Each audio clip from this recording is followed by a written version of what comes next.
जय श्री राम दोस्तों। आज का अपना वीडियो महत्वपूर्ण प्रसिद्ध इतिहासकारों के कथनों के बारे में होगा। कल के वीडियो को आपने बहुत अच्छा सपोर्ट दिया। मैं आशा करता हूं कि आज भी आप शेयर करेंगे। तो अपने वीडियो को शुरू करते हैं।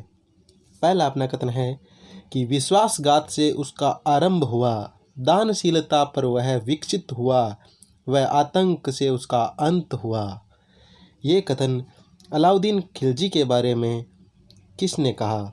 तो ये कथन कहा डॉक्टर R.S. शर्मा ने।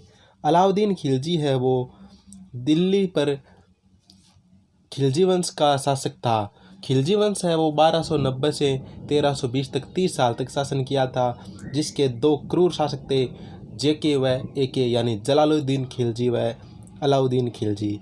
अलाउद्दीन खिलजी के बारे में आपको मैं कुछ बता देता हूँ। आपको फोटो में दिख रहा होगा कि अलाउद्दीन खिलजी और दिल्ली का शासक था। वह गुजरात अभियान पर जाते हुए राजस्थान में इसने बहुत लूटपाट मचाई। इसने 1301 ईस्वी में रणथंभौर पर आक्रमण किया, जिसमें हमीरदेव चौहान ने के समय राजस्थान का पहला साका हुआ था। और हमीरदेव चौहान के दो सेनापति थे, रणमल व रत्तीपाल। फिर अगला है वो चित्तौड़गढ़ पर इसने 1303 में आक्रमण किया था। जो चित्तौड़गढ़ का पहला शाखा था वह राजस्थान का दूसरा शाखा था, जिसके समय वहाँ के शासक रावल रतन सिंह थे और जिनके सैनिक थे गोरा व बादल। अगला इन्होंने आक्रमण किया था सिवाना पर।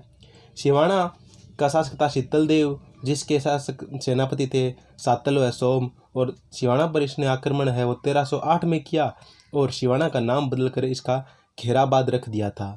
फिर इसने जालौर पर आक्रमण किया 1310 या 11 ईस्वी में, और जालौर पर शासक थे कान्हड़ देव व विरम देव। और जालौर को जीतकर इसने नाम रख दिया था जलालाबाद। और फिर गुजरात चला गया था। और भी बहुत जैसलमेर पर भी आक्रमण किया था, मगर ये मुख्य आक्रमण थे इसके। अगला अपना प्रमुख कथन है कि राजा का कोई सगा संबंधी नहीं होता। ये कथन किसका है? तो ये कथन है अलाउद्दीन खिलजी का। अगला अपना प्रमुख कथन है कि अलाउद्दीन के देवतुल्य शौर्य से पृथ्वी अत्याचारों से मुक्त हो गई। ये कथन कहाँ पर लिखा हुआ है? तो ये कथन जोधपुर के संस्कृत शिला लेख में कहा गया है। ये कथन।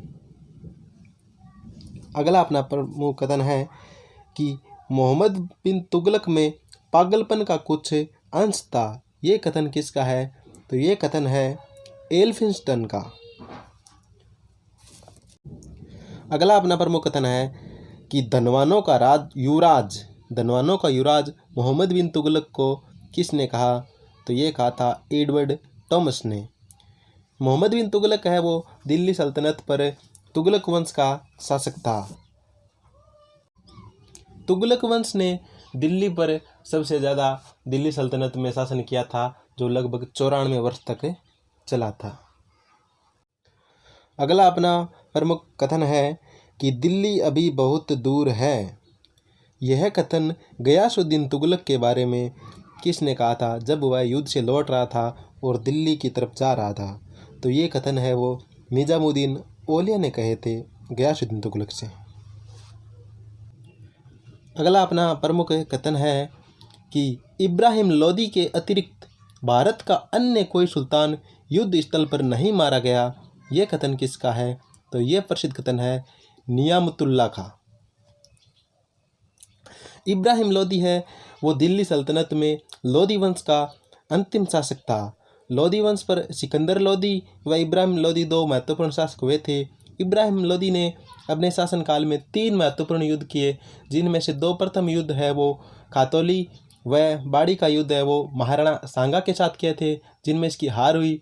और फिर इसका महत्वपूर्ण जो इतिहास के अंदर युद्ध है वो पानीपत का युद्ध हुआ था, जिसने इसका युद्ध वो बाबर के साथ हुआ और इसमें वह मारा गया और भारत में मुगल वंश की नींव पड़ी थी, जो कि पानीपत का युद्ध था, जो कि 1526 ईस्वी के अंदर हुआ था। अगला अपना महत्वपूर्ण कथन है कि अन्य सुल्तानों के एक बेटा हो सकता है या 2, मगर मेरे अनेक हजार बेटे हैं। यह कथन है मिनहाज उल सिराज के अनुसार मोहम्मद गौरी का। मोहम्मद गौरी, जिसने भारत पर 1191 ईस्वी में पृथ्वीराज चौहान तृतीय के समय आक्रमण किया था और इस युद्ध में इसकी हार हुई। फिर उसने 1192 में आक्रमण किया था।